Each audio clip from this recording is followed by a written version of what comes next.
До повномасштабного вторгнення мовна ситуація в Україні залишалася суперечливою. Попри зусилля освітян та активістів, українська мова часто зустрічалася лише у формальному середовищі, зокрема в навчальних закладах. У повсякденному житті значна частина людей продовжувала користуватися російською. Така мовна подвійність формувала розрив між офіційною та побутовою комунікацією. Водночас уже тоді з'являлися ініціативи, які намагалися дослідити реальний стан речей.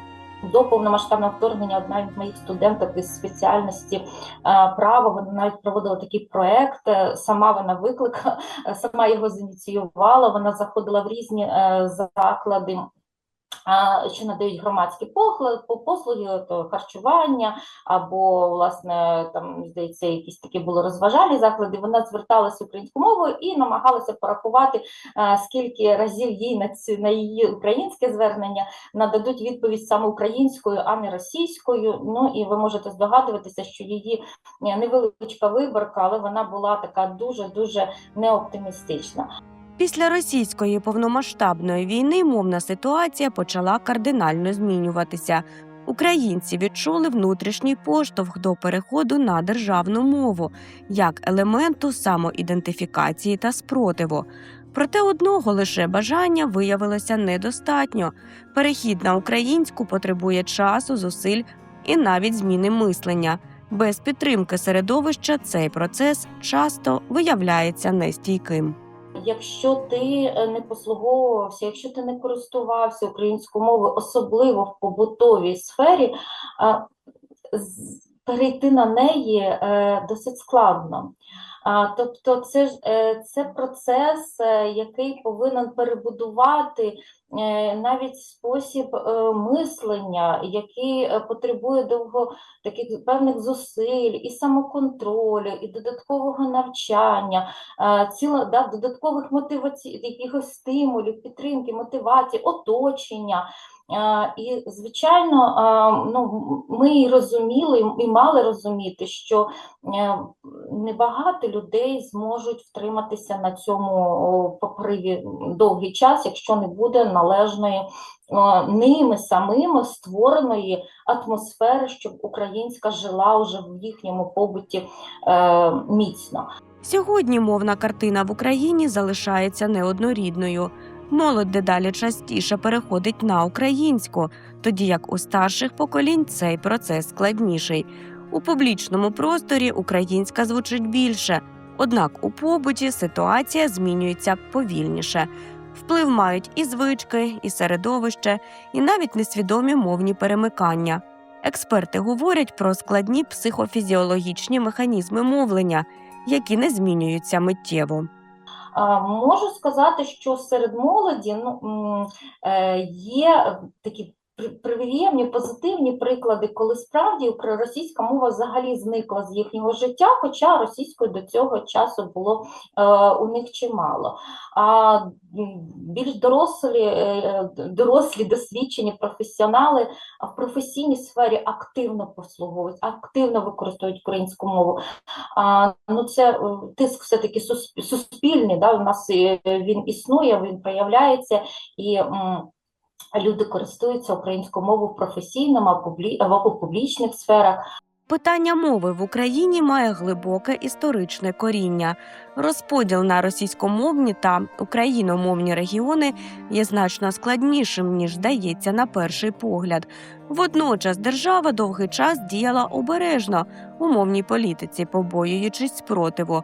Сьогодні ж дедалі більше рішень сприймаються як необхідні, проте попереду ще багато роботи, особливо в освітній сфері. У нас чимало було людей, яких ми сьогодні не хотіли б там їх і згадувати імена, і які могли говорити досить непоганою українською, але їхні внутрішні такі політичні або життєві переконання нам абсолютно суперечили. Тому тут вибір мови у своєму житті був досить важливий. Тобто є частина людей, які говорили російською саме з причин свого виховання, того середовища, в якому вони жили. Щодо держави, ми можемо дуже багато так собі філософствувати, які там, кроки мала б робити держава. Тут цікавіше думати про те, що уже з того попереднього досвіду треба робити у майбутньому. Особливу роль у мовних змінах відіграє середовище. Саме підтримка оточення допомагає людині подолати мовний бар'єр. Без цього навіть сильна мотивація може не спрацювати. Іноді люди кажуть, ти нічого, говори російською. І це дуже деструктивна порада, тому що саме в той момент, коли людині складно, але вона хоче говорити українською, дуже важливо, щоб хтось сказав дякую за твою українську. Я знайду ці там додаткові 3, 5, 10 хвилин для того, щоб тебе вислухати, поки ти ще навчаєшся висловлювати свою думку українською. Я думаю, що це стосується не лише молоді, ці поради, вони можуть працювати в будь-якому середовищі. Дуже важливо, щоб людина знайшла оцю опору, підтримку, схвальність, такі, знаєте, легкі аплодисменти. Окремої уваги потребує підтримка кримсько-татарської мови. Сьогодні існують освітні програми, однак їх недостатньо для повноцінного розвитку, адже йдеться не лише про збереження мови, а й про її інтеграцію в сучасний культурний простір.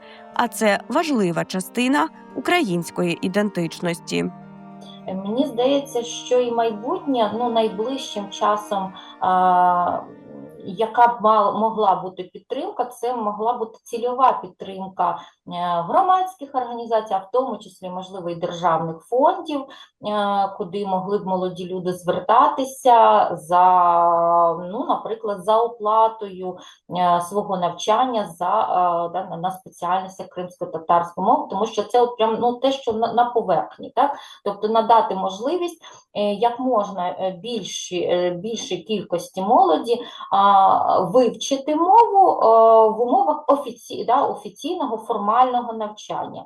Тому можна було б переглянути і переконатися, або державі додати у той список, де можна безоплатно дорослому населенню пройти навчання саме на програмах, освітніх програмах і вивчати кримсько-татарську мову, там буде комплекс, звичайно, я так розумію, кримсько-татарська філологія буде називатися, мабуть, програма.